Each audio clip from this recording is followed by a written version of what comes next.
Artists go by the name of the Wabu. Yes, I said it right. Yeah. Give them a round of applause, please.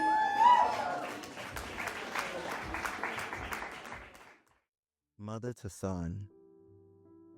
Well, son, I'll tell you. Life for me ain't been no crystal stair. It's had tacks in it, and splinters, and boards torn up, and places with no carpet on the floor. Bare. But all the time, eyes have been a climbing on, and a reaching landings, and turning corners, and sometimes going in the dark where there ain't never been no light. So boy, don't you turn back. Don't you sit down on the steps 'cause you find it's kinda hard. Don't you fall now, for I's still going, honey. I's been climbing, and life for me ain't been no crystal stair. By Langston Hughes. Hi, I'm Nwagwaneke.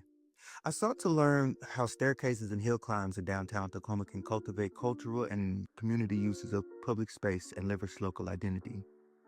The goal of finding out about what comes up for people when asked about them, hill climbs and staircases, took delicate steps to reach. Get it? Steps? I connected with poets, storytellers, and spoken word artists to find out about spaces where I could hear from folks. That's when I learned that Poetry After Dark was coming up soon on February 28th, and I thought that would be a perfect place to start. I also learned that the Tacoma Armory, where the Poetry After Dark had been held for the last 3 years, is closing down. So connecting with the founder of Poetry After Dark and the Black Night Market, Mari, about my university assignment took some real trust building and reciprocity. Coming in cold with, I'm doing a project for my university, would disregard the microcosmic conditions she's facing. Losing brick and mortar after working so hard to make it a special place, safe enough to tell stories and be heard, must feel like there's something living in the body, and losing that. I was careful to be intentional, and that's where the work started connecting with Mari. It was care. Because there is a larger and quieter epidemic attacking Black curated third spaces, I walked into a conversation with her about that. We discussed how the language of policy and ordinance can spell out BLACK, like how noise complaints saying that we're too loud are really just saying we're too Black. The conversation got so deep that by the time we made it around to the project, it was the day of. The vehicle through which the engagement strategy landed is the modality and the function of the piece I will perform.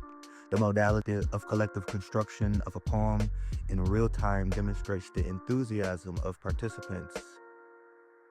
They were excited to contribute what comes up when thinking about staircases and hill climbs. When I arrived to the Tacoma Armory, I signed up for 2 open mic sections.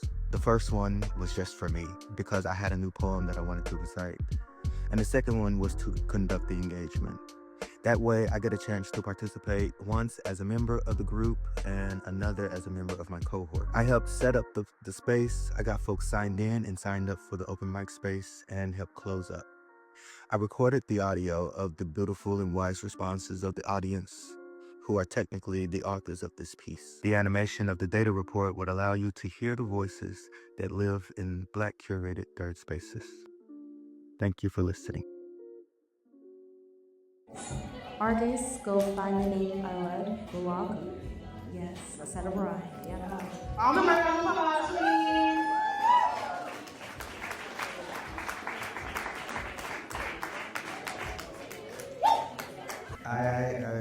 Hi, Yada. That's a lovely woman right there. I'm a carbon response, and I'm trying that again. I'm playing with this new mode of poetry, so thank y'all for being here and participating. So carbon response, I don't want to say that you don't know what it is, but you might be someone who doesn't know carbon response is. I'm going to say something, and then you respond. An example in E5, I say I go, you say I may. That's how we get each other's attention. Let's practice. I go. All right, you know what call response is. Cool. So we all are collective, right? And so we collectively create this form because we all are going up here. We down here in downtown Tacoma. Oh, these hills. Going up. We're going uphill. All the way up the hill. We go up so high that we about to die. That's the thing. So we're going all the way up the hill. We're going all the way up so high, and then your line is, okay, girl, we got it. Y'all good, okay. Black people been going up the hill since the hill's been healing. Well, one thing about black people is we gon' heal. Even if the hills is healing, but even if the healing is at the top of the hill, we still gon' heal. With each step, with each hand that's laid, we gon' heal. Because we go all the way up the hill. We go up so high that.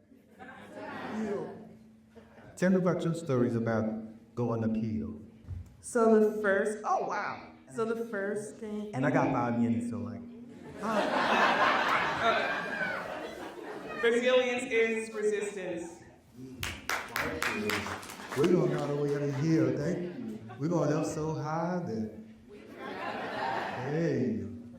everybody's common sense and everybody's common practice, and everybody's common practice isn't everybody's common sense.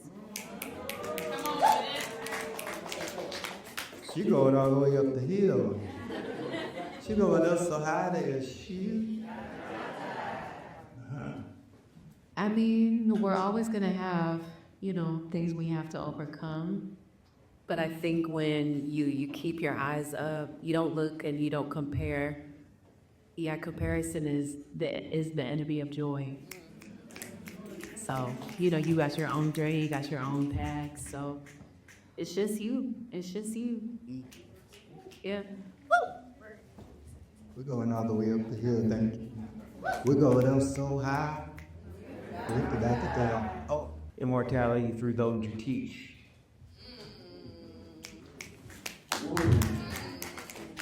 He going up so high. To remember that something that's a low to you is as high as somebody for them every single blessing, okay? All right, we're going up the hill. All the way up the hill. We went up so high, we forgot to die. And I thank you for your participation. Thank you, that was beautiful.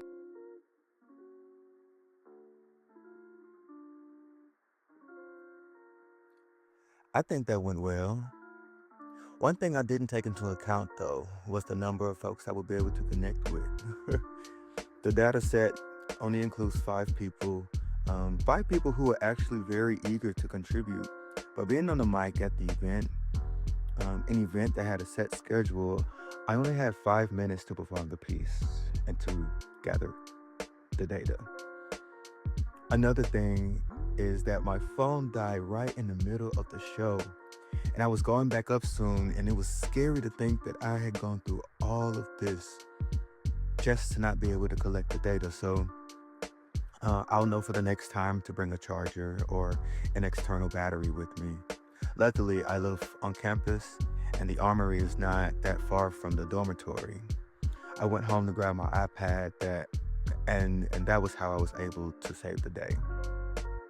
Lastly, I learned that this project has opened my eyes to deepen my investigation of the attack on spaces, the voices, and the peaceful assembly of Black people. And this project could have easily taken 2 quarters to complete, slowing down to connect deeper with my teammates, the curators, and engaging with more storyteller spaces. But the question is, where are they? And how can we protect them from being silenced?